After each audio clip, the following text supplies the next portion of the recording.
Baik, sekali lagi kepada para peserta yang masih berada di luar,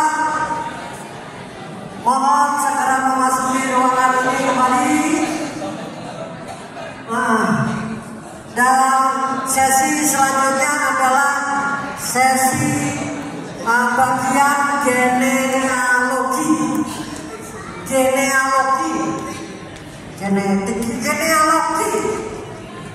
genealogi dengan pemateri Bapak Ari Prihardianto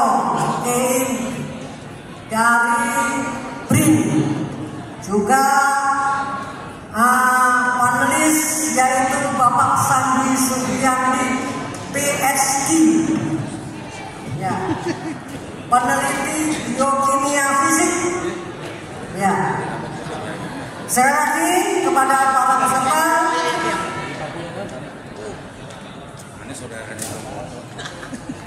baik, selanjutnya kami serahkan kepada Bapak Moderator. Terima kasih. Terima kasih Bang Neneng, pelawak legendaris kita yang sampai sekarang masih setia dan takdir kepada Kiai kita Kiai Salim Rahman.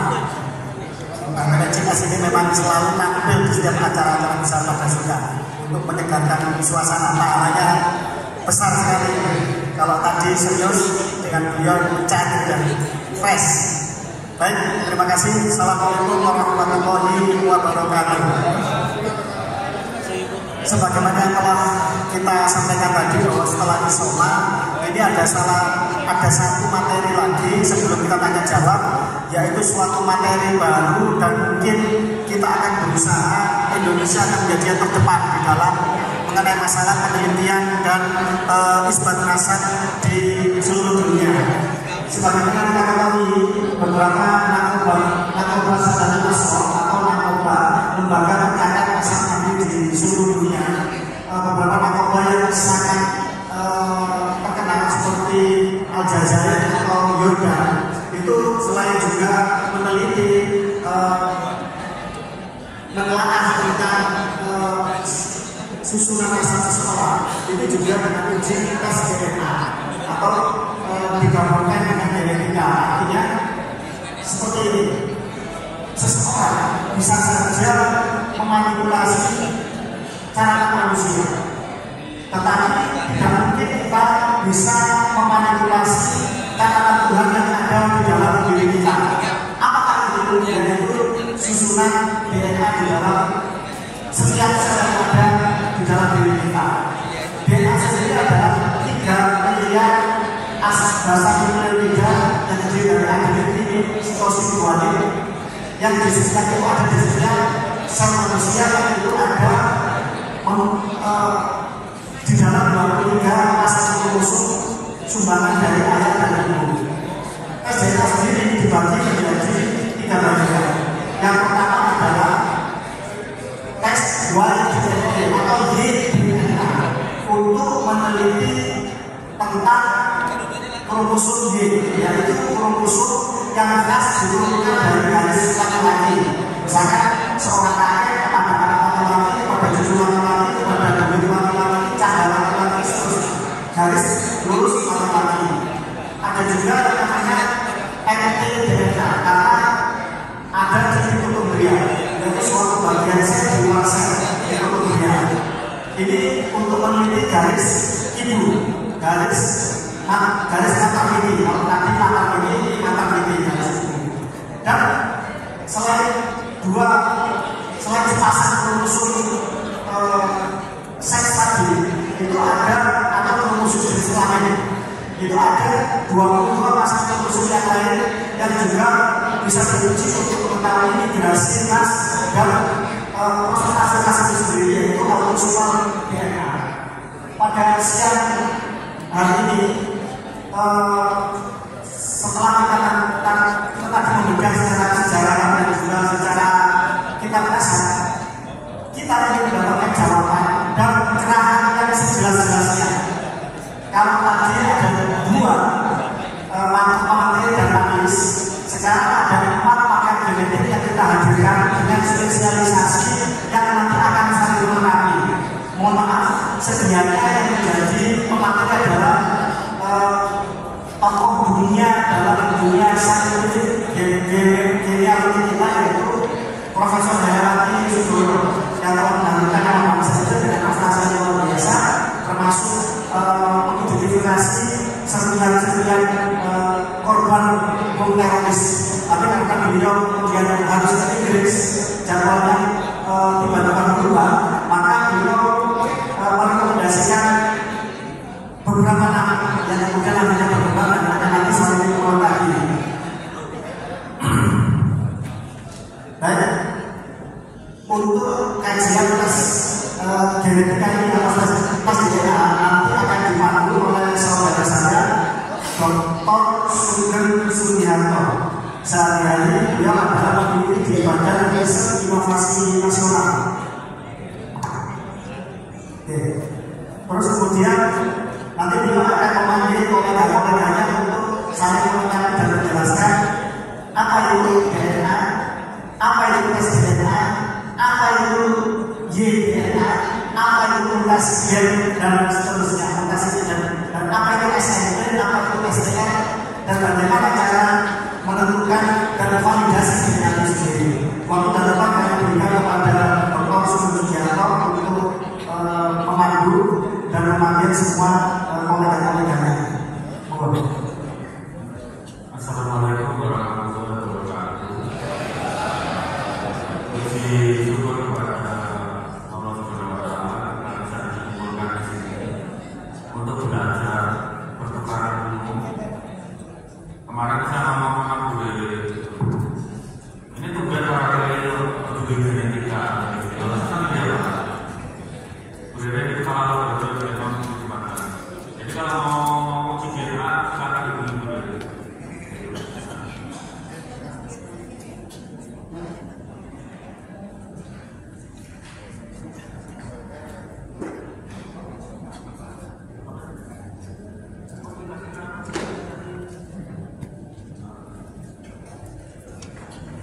Jadi untuk menyingkat waktu saya langsung saja ke bahasan.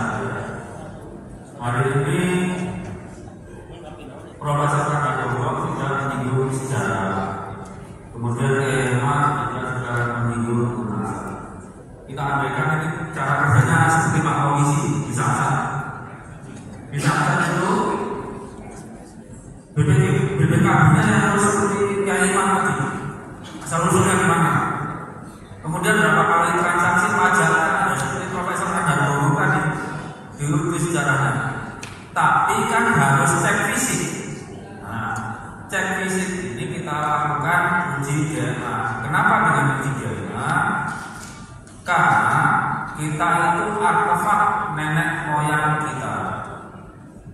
Jadi misalnya saya nih punya mutasi, itu catatan Tuhan bukan saya. Itu saya wariskan ke anak saya, laki-laki.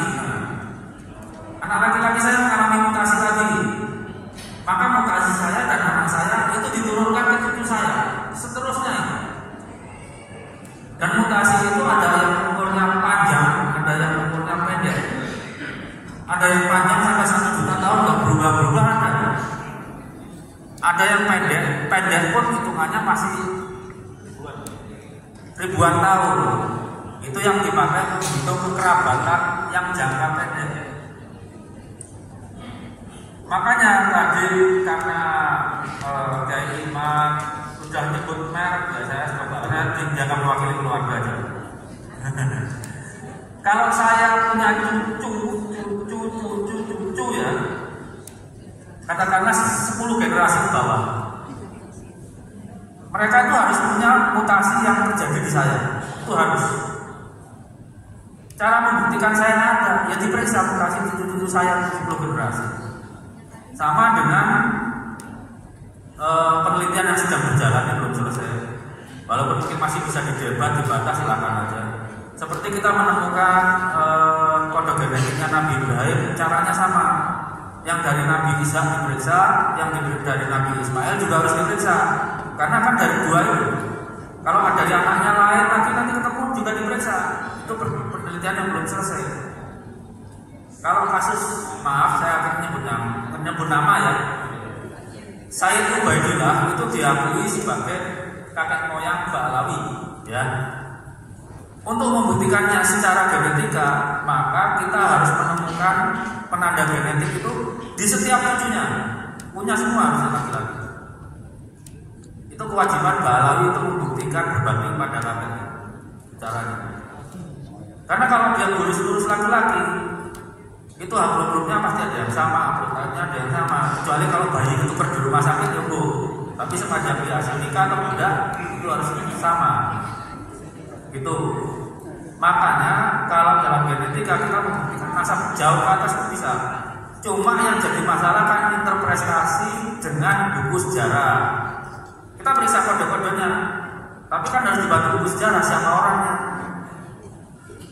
Gitu. Nah, sekarang masuk ke apa? Bagaimana materi itu diturunkan?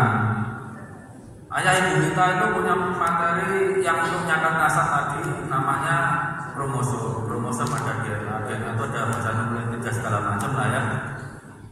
Dari ayah kita dapat autosom sama kromosom Y. Itu yang dapat cuma anak laki-laki. Dari ibu kita dapat autosom sama mitokondrial DNA. Mitokondrial DNA itu kita dapat, tapi anak laki-laki nggak mewariskan ke anak berikutnya. Anak perempuan itu mewariskan ke anak berikutnya. Karena itu kromosom Y bisa dipakai pelacak keturunan laki-laki sampai jauh ke atas. Mitokondrial DNA juga bisa dipakai pelacak garis perempuan. Garis perempuan itu perempuan terus. Perempuan terus sampai ke atas.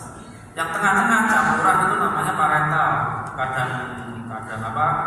Mungkin bapak-bapak di sini keturunan Wali Songo parental semua ini mungkin. Zigzag, kadang bapak ibu gitu. Itu memang kalau menjangkau kakek moyang kita agak panjang-panjang amat lah, paling 7-8 generasi atau 7-8 generasi. Nah, seperti tadi, kapan mutasi itu terjadi? Misalnya dari saya karena laki-laki gitu ya. Itu saat orang tua akan membentuk sperma, itu mutasinya terjadi di situ. Begitu terjadi konsepsi pembuahan, saat itu nasab Anda dicatat di sel. Jadi kalau di DNA nggak ada ribut buku sejaman atau sesudahnya, Anda jadi manusia dicatat. Yang anak wanita lebih hebat lagi. Saat dia bayi, nasab anak-anaknya itu sudah dicatat ibunya. Ibunya masih bayi. Karena apa? Anak perempuan itu lahir sudah bawa sel telur, cuma belum matang, nggak bisa dipakai. Tapi nasab keturunannya dicatat sama Tuhan di situ. Itu catatan Tuhan begitu. Kita mengembangkan bacaannya, jangan itu kita nggak bikin catatan apa-apa. Apa yang catat Tuhan catat, itu yang kita baca. Kita bisa ngakali nasab dengan manuskrip, kubur atau apapun, tapi kita nggak bisa membaca catatan Tuhan di tubuh kita. Kenapa? Berapa? Bagaimana caranya mengubah 12,7 triliun sel kita? Itu tiap sel ada catatannya.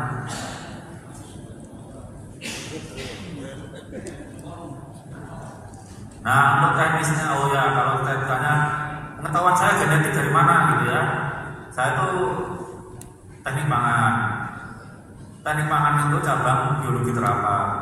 Jadi kalau saya genetik, waktu S1 dulu pemilihan tanaman, waktu S2 rekayasa genetika untuk mikrobiologi. Tapi intinya setiap anak yang biologi terapan, pertanian, peternakan, kedokteran hewan, terus apa lagi ya, mikrobiologi, teknik lingkungan, pasti dibekali genetik. Persoalan nasab ini mereka ngerti betul, pasti ngerti betul. Karena sebetulnya nggak sampai kita dokter perusahaan, nggak, mereka ngerti. Coba kumpulin anak biologi 10 ngerti semua. Nah, ini selanjutnya yang pematerinya Bu Rere kepala lab genomi. Jadi kalau mau uji DNA silakan menghubungi. Nanti kan hasilnya dari lembaga negara ya. Kalau mau tes DNA silakan. Cuma ya ada biayanya, mungkin biaya. Terus itu Dr. Ari Kaim, beliau itu juga pakar taksonomi, etnobotani ya.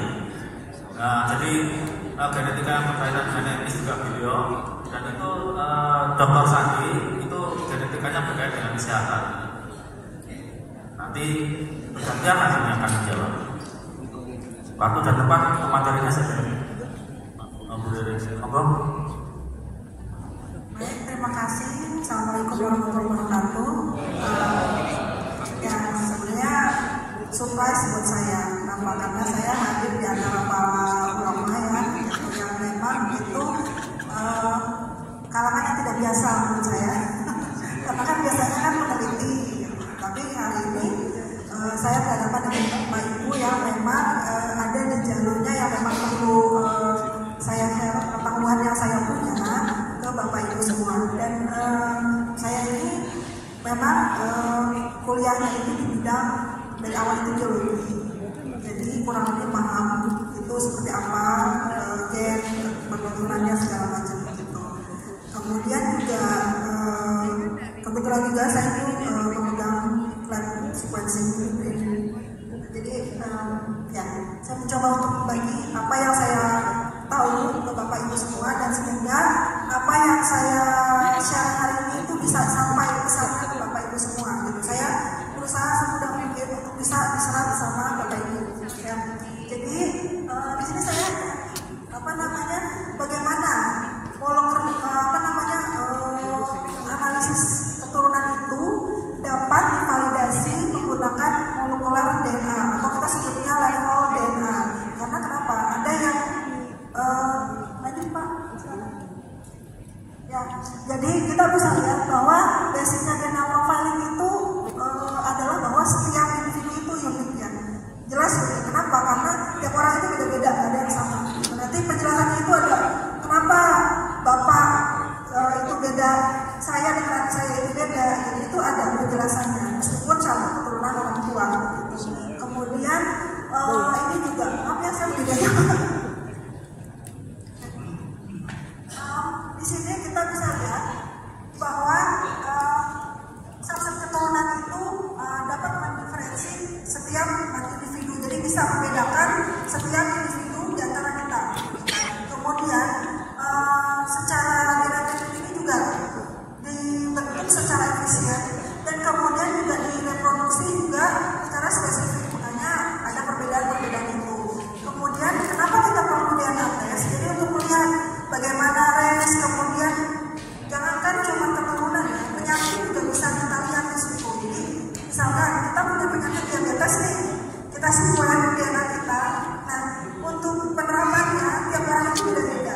Itu gunanya DNA tampil gitu. Termasuk juga adanya informasi warna bulu mata, rambut, tinggi badan dan sebagainya. Silakan Pak. Ya, ini kurang lebih Bapak Ibu, saya kira di sini juga kan universitas ya, Bapak Ibu yang mungkin tahu apa itu molekuler lebih pintar daripada saya. Di sini kita DNA itu adanya dalam sel, tetapi kita punya sel darah merah. Sel darah merah itu di dalamnya itu ternyata tidak punya inti sel, jadi DNA kita itu tidak ada di situ. DNA kita itu adanya di sel darah putih. Nah, sel darah putih itu punya inti. Kita tanya dong, kenapa sel darah merah nggak punya DNA? Kenapa? Karena sel darah merah itu tidak punya inti sel. Yang punya inti sel adalah sel darah putih. Karena itu DNA itu adanya di sel darah putih gitu, Bapak Ibu ya. Lanjut Pak. Nah, ini adalah pengetahuan dasar yang harus kita pahami. Apa itu? Kenapa yang harus kita istilah-istilah ini yang harus kita tahu?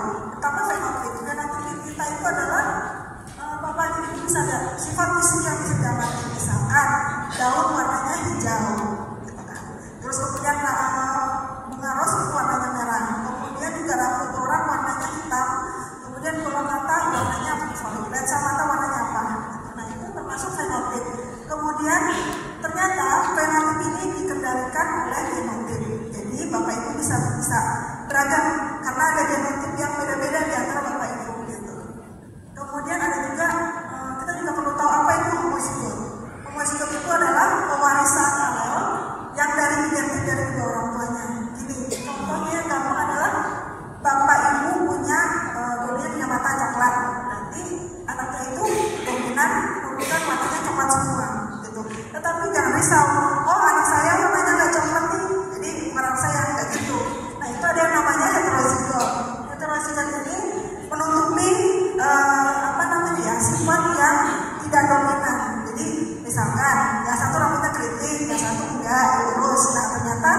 yang lahir anaknya ini yang keriting, berarti yang lurus ini ditutupi rambutnya oleh yang keriting, karena bapaknya keriting gitu rambutnya, seperti itu. Contoh gampangnya ya.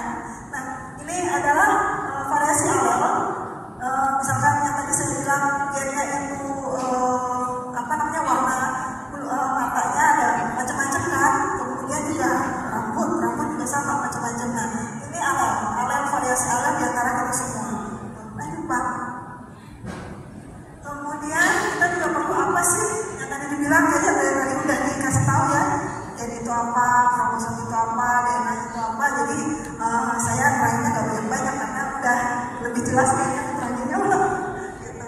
Jadi kita bisa lihat bahwa ini kita bisa lihat ya, sentromer kromosom itu di dalamnya itu ada seperti Bapak Ibu tahu gulungan layangan. Nah, gulungan layangan ini mirip dengan kromosom gitu.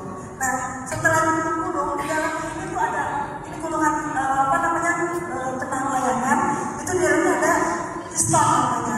Histonnya ini adalah rumus DNA kita. Bayangkan kalau DNA kita dijejerkan itu nggak akan sepulau Indonesia juga akan cukup karena itu dia digulung-gulung gitu ya, subhanallah ya. Jadi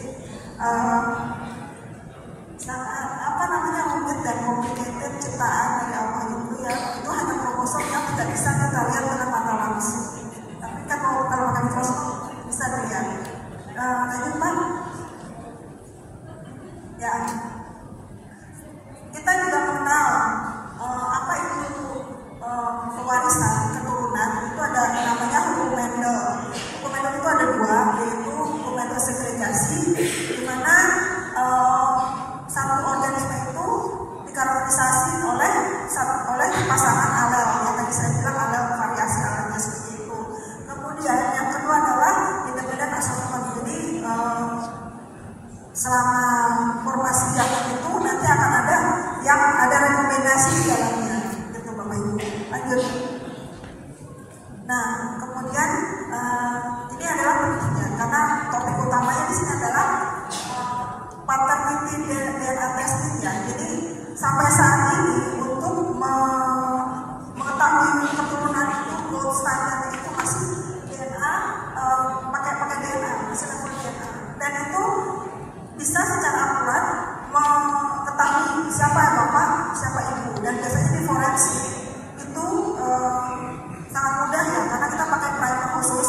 Nah itu bisa diketahui ini tuh punya siapa yang melakukan itu. Nanti ada contohnya di slide selanjutnya. Langsung Pak. Nah kemudian aplikasi apa aja sih untuk DNA testing itu ya? Nah pertama itu line solving, ada untuk data, ada atau untuk victim. Nah ini banyak, atau untuk serdadu yang perang. Nah, kita punya PR Pak. Itu kita dapat tugas itu untuk mau ngapain coba? Mengidentifikasi tes DNA tentara Jepang gitu.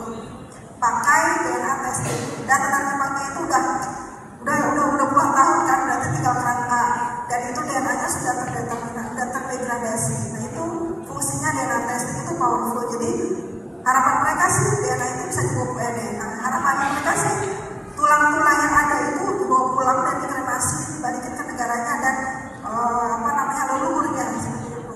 Nah kemudian juga nih yang penting adalah materi testing. Siapa ibunya, siapa bapaknya gitu. Kemudian juga tes uji untuk imigrasi. Jadi tadi bilang bahwa tes imigrasi ini berkaitan dengan distribusi manusia ya, mulai dari mana misalkan kita itu nenek moyangnya dari mana itu ada, dan itu ada pengujiannya sendiri gitu. Pakai software. Kemudian juga ini sama ya untuk yang DNA fingerprinting. Lanjut Pak. Dari mana sih sumber DNA itu? Nah sumber DNA itu banyak Pak. Di seluruh tubuh kita itu ada DNA. Jadi dari manapun kita mau ngambil itu bisa. Jadi ini bisa dari nomor 1 sampai RTC itu ada semua. Tapi untuk preparasi itu berbeda-beda ya. Tapi yang jelas kita bisa menggunakan seluruh sumber ini untuk DNA para pecah kita. Lanjut Pak. Kemudian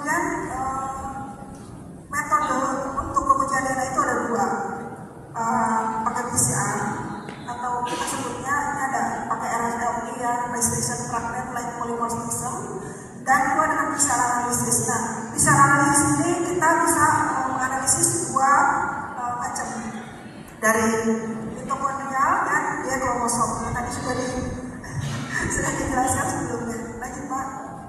Nah, untuk ini jelaskan ya bahwa dari maternal DNA itu mitokondrial DNA atau kita sebutnya maternal line. Ini jelas. Coba Bapak Ibu bisa ada warna pink, ada warna biru.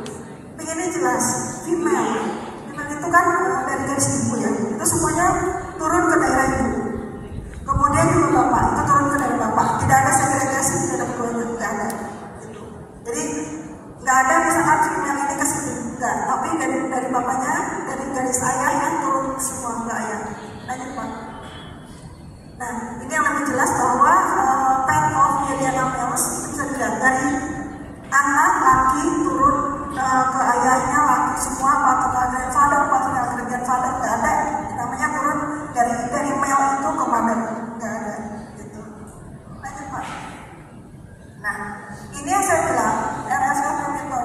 Jadi non PCR yang saya tadi bilang, tapi ini rumit karena kita perlu enzim yang bisa memotong DNA kita, tapi itu bisa polanya itu bisa dilihat Pak. Gitu. Jadi kalau misalkan saya, Bapak itu polanya itu sama, kemungkinan kita satu darah. Tapi kalau misalkan saya sama Bapak itu pola potongnya itu beda-beda, berarti itu tidak itu berbeda.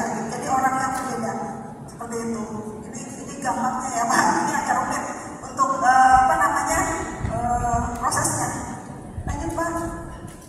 Nah, tapi kita sekarang punya teknologi namanya PCR metode, di mana itu kayak pengkopian DNA.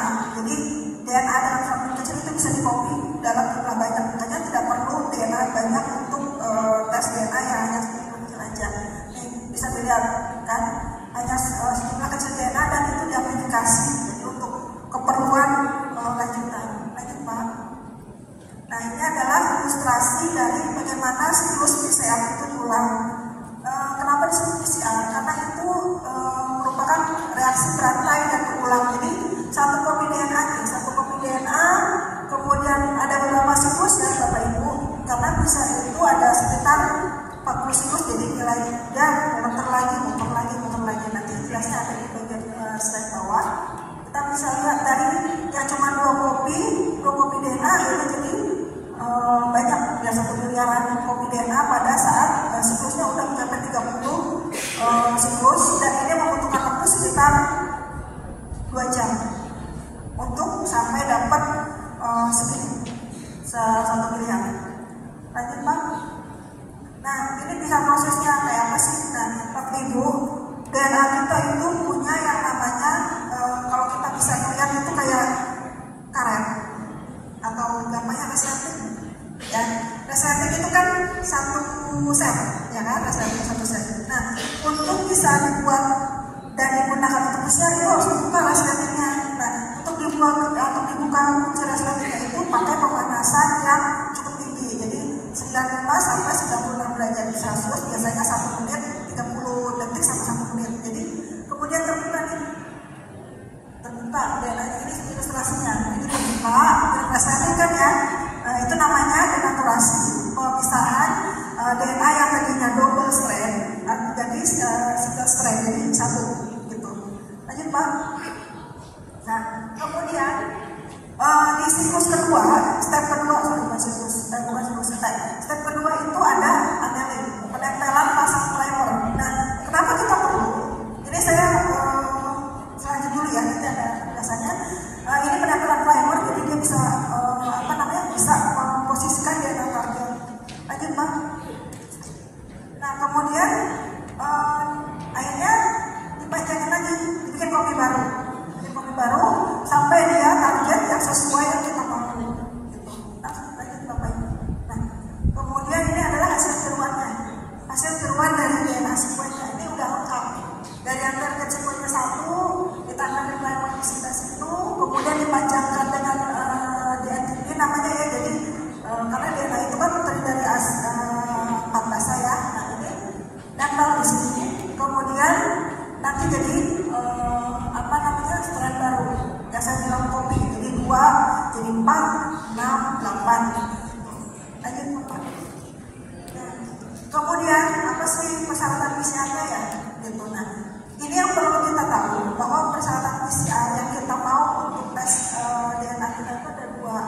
utamanya, yaitu genom DNA yang tadi saya bilang bisa saya sebutkan apa aja sumbernya. Kemudian yang kedua adalah primer atau marker. Nah, markernya ini adalah sebuah unik DNA yang terdiri dari 20 sampai 30 basa dan sebagai titik awal dari sintetik DNA. Jadi di sini misalkan ya, ini targetnya di sini. Nanti saya bikin primer di sini. Di sini itu namanya primer. Jadi hanya mengambil daerah target yang kita mau. Kemudian ini saya bilang kita harus mengisolasi genom DNA karena kita perlukan untuk PCR tadi, kita sebutnya untuk cetakan DNA. Mulai ada 4 proses. Kemudian pertama kita melisis stem cell, yang kedua mengisolasi DNA biasanya dengan bantuan enzim. Kemudian yang ketiga itu presentasi DNA atau pemilihan DNA dan kuantifikasi. Nah, ini adalah untuk melisis stem cell karena kenapa harus melisis selnya? Karena kan DNA adanya di dalam inti sel. Jadi untuk dikeluarkannya harus melisis dulu. Kira-kira Bapak Ibu ngerti ya sampai saya ngomong?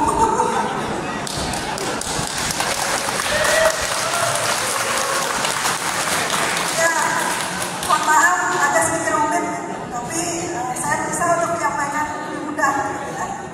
Mohon maaf, lanjut Pak. Nah, ini proses yang kedua, ekstraksi. Jadi ada yang menggunakan organik macam-macam sebenarnya.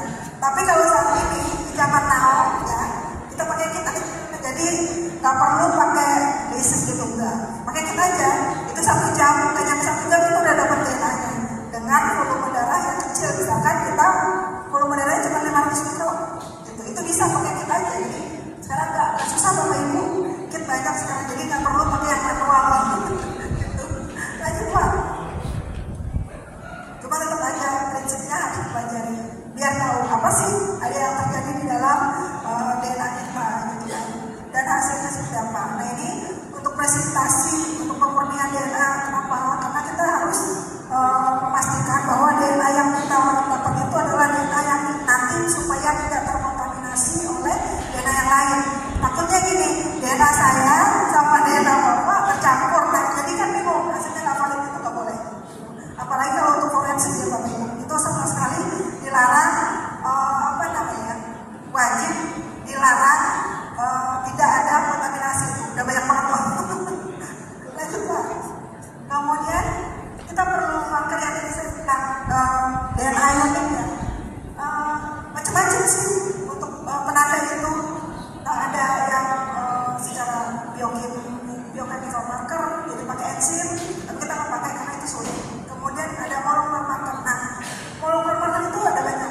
Kita nggak pakai ini semua karena kenapa? Yang 3 ini agak rumit pembacaannya. Jadi makin kesini ilmu itu makin berkembang. Jadi makin mudah kita untuk bisa mengerti dan makin mudah kita untuk bisa mencari tahu apa yang terjadi dan apa perbedaan di dalamnya. Gitu. Lanjut Pak. Nah, ini saya penting ya di sini. Saya itu dapat sekian, katanya pakai sehat aja. Jadi saya benar-benar sehat aja. Short tanda repeat. Short tanda repeat itu merupakan termasuk marker microsatelit. Dimana bisa digunakan hanya sampelnya itu dia sudah terdegradasi. Yang tadi misalkan yang kita Jepang ya, itu kan DNA-nya udah lama. Mungkin juga udah bercampur tanah, bercampur jamur segala macam. Nah itu bisa digunakan microsatelit. Itu lebih mudah gitu. Saya pernah penelitian, saya pernah ikut proyek Australia Indonesia itu pakai microsatelit marker. Itu sekitar 250-an panel microsatelit marker dengan sampel 6.000 sampel. Itu powerful Pak. Saya lihat sendiri bagaimana kalau pakai microsatelit itu bisa membedakan ayah dan ibu. Kalau misalkan itu beda gitu ya, itu kelihatan Pak. Itu langsung diekspor dari sampel. Gitu. Saya hanya pas dibilang di sini mau ini pakai SDA, oh ya, kurang lebih saya dapat gambarannya gitu. Kemudian ya lanjut.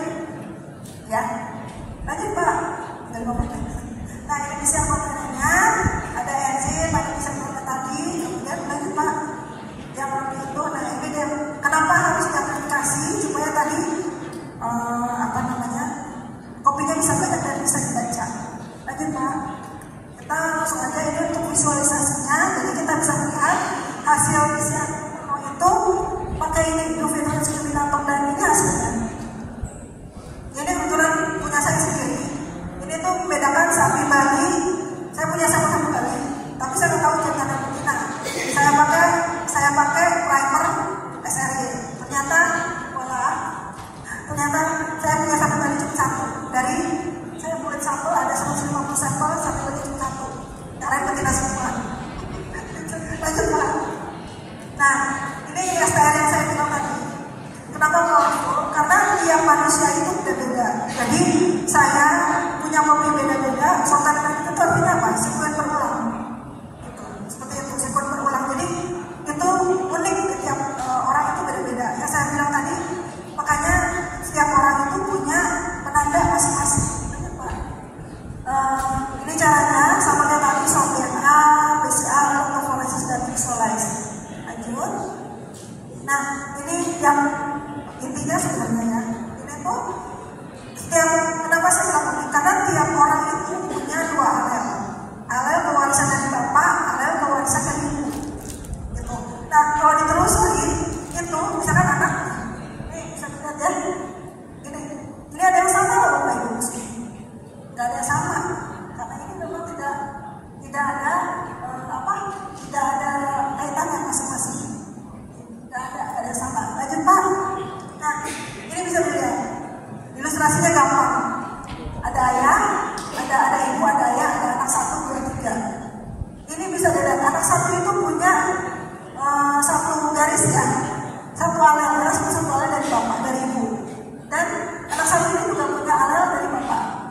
Sama, 1, 2. Ini ada nggak di sini? Ini ada 1. Tapi dia yang sini bawah sini ada 1 lagi. Jadi ini bisa mengungkap kebenaran dari ini anak siapa. Nah ini juga bisa di tracing ke atas. Gitu. Kalau memang di atas ibu ayah itu ada kakek nenek semuanya itu sama, polanya itu sama. Gitu, Bapak Ibu. Lanjut Pak. Nah ini yang dibilang kromosom kurang lebih ya. Gitu langsung aja. Oke ya. Ini soal berikut terus Pak lagi. Ini agak susah lagi terus lagi Pak. Kita lanjut aja. Ya, ini yang kita bilang RTDA, ISSIP, lanjut Pak. Lanjut Pak. Ya, ini lanjut lagi aja. Saya mau yang ini ke skip.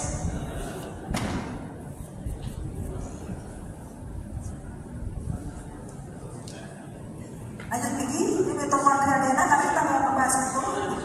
Lanjut, ini STR kan sama kayak yang tadi di atas. Lanjut. Nah, ini skip ya. Kenapa sih tidak bisa beda orang? Yang saya bilang tadi ini jelas contohnya.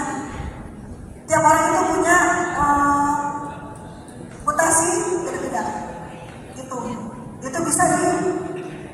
Oke, ya ada.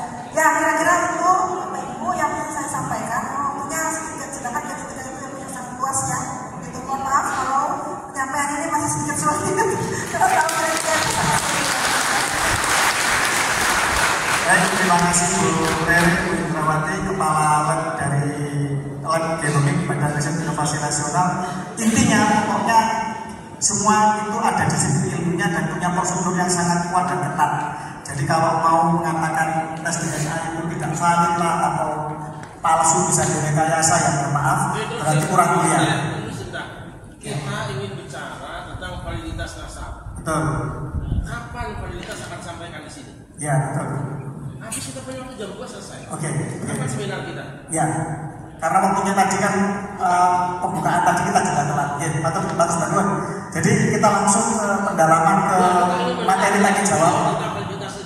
Ya, langsung ke materi tanya jawab terkait dengan misalkan kurang jelasan di DNA bisa ditanyakan. Oke, monggo kami buka 3 penanya untuk bertanya secara singkat, padat dan jelas. Ditujukan kepada siapa? Monggo. Dari sini 1 yang depan, monggo yang pakai pelakon 1 ya. Kemudian yang tengah ini pakai yang depan dulu, nanti sesi kedua bagian yang belakang yang pakai kacamata hitam. Terus yang pojok yang pakai jas hijau. Silakan maju memperkenalkan diri. Pertanyaannya kepada siapa? Oh, silakan. Terima kasih atas kesempatan yang diberikan kepada saya. Secara singkat bahwa kesempatan ini sebaiknya kita manfaatkan untuk menghasilkan suatu kesimpulan, suatu keputusan. Jadi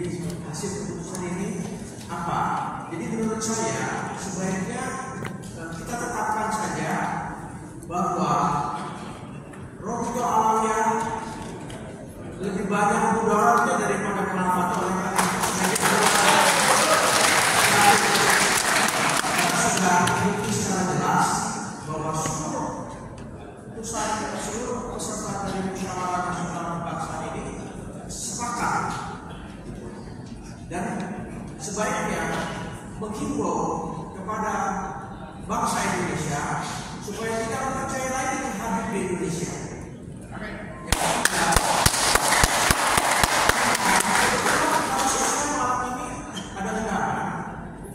Kebetulan Wapres dibutuhkan pada hari ini saya sudah siapkan materi, tapi saya memilih datang ke sini karena apa? Dapat salam dari Gus Baris dan Gus Abbas, jangan mundur, maju terus. Seluruh bangsa Indonesia sekarang sudah berada di pihak para bapak-bapak narasumber yang terhormat yang berada ini. Karena mereka sudah membuka wawasan bangsa Indonesia, terbuka matanya bahwa selama ini kami dibohongi oleh para hakim ini. Jadi kami harus menyelamatkan bangsa Indonesia yang sangat percaya bahwa dalam darah kami ini mengalir darah Rasulullah. Barang siapa yang membenci saya berarti membenci Rasulullah. Barang siapa yang baik sama saya berarti baik dengan Rasulullah. Itu sampai saat ini kita harus memberikan pembinaan kepada seluruh rakyat bangsa Indonesia. Tetapkan bahwa berdasarkan asas nasional kebangsaan pada saat ini bangsa Indonesia sebagai tidak percaya lagi pada hakim Indonesia dan mengusulkan kepada pemerintah agar Robito Alawiyah dibubarkan.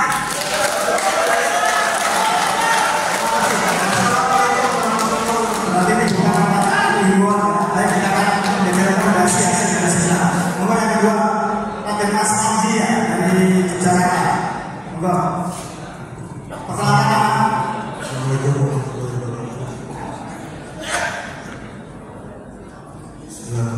Saya Joel Sono, saya dari Jogja. Kebetulan saya mewakili keluarga besar dari Kerajaan Sultan Hamengkubuwono II.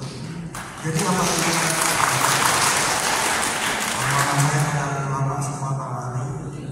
jadi apabila kami menerima klaim bahwa dari bin Yahya, dari Asegaf ini adalah keluarga besar dari Sultan Hamengkubuwono II atau dari Prah dinasti Mataram Islam, berarti kekancingan kami ini batal semua, Pak. Kekancingan seluruh dinasti Mataram Islam yang dikeluarkan oleh Mbah Yogyakarta hari ini kan batal, dan ini bisa memungkinkan kekancingan seluruh kesultanan di Nusantara batal. Nah, maka dari itu saya menuntut atau kami menuntut apabila dari bin Yahya atau dari Asegaf atau dari RA lah saya sebutnya Robito Alawiyah membenarkan, tolong publikasikan, silakan pilih tempatnya Jogja atau Solo, publikasikan bahwa mereka benar keluarga dari kami dan kami menerima kok. Oh ternyata beliau-beliau keluarga kami, aku terima. Tapi kalau memang tidak terbukti, ya umumkan juga secara publik, pilih tempatnya Jogja atau Solo, dan kami menuntut permintaan maaf. Ya karena itu sudah menjadi doktrinisasi selama ini dan menjadi pembohongan publik. Dan saya harus bercerita kepada anak saya, ya kan, dan bapak saya kepada eyang saya dulu.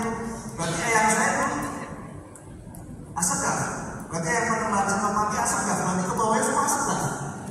Nah itu bagaimana kita? Mungkin itu aja. Jadi saya punya dua keluhan itu. Kalau benar secara publik, pilih tempatnya di Keraton Jogja atau Solo. Kalau tidak benar, minta maaf, pilih tempatnya. Kami belum minta orangnya ya nggak. Baik, terima kasih. Soal tadi Raden Baji meminta untuk memberikan rekomendasi, ya kan? Kalau Raden Tirto Widodo meminta untuk menuntut meminta maaf atau menjelaskan ke publik kalau memang mereka benar terang atau adalah dia dari Robito Alawiyah. Baik, yang ketiga, sudah bisa. Nanti berikutnya yang akan jawab lama. Insya Allah saya ingin berkata, siapapun Anda dari ini adalah keluarga saya, sebenarnya keluarga Rasulullah. Hari ini bangsa ini sedang sakit, mungkin Anda termasuk yang sakit. Percayalah, jika jika hari ini Anda tergores dengan apa yang kami katakan, hanya kami ingin Anda jangan sakit lagi. Sudah, kita sama-sama keras. Dan selepas ini kami mohon kesediaan semua untuk bersama-sama konferensi pers. Mungkin ada hal yang kami sampaikan, juga kami ingin mendengar visi-visi dari beliau semua. Insya Allah 2-3 bulan yang akan datang pada semua akan kembali menggelar dan hanya satu, untuk kejayaan Indonesia. Terima kasih.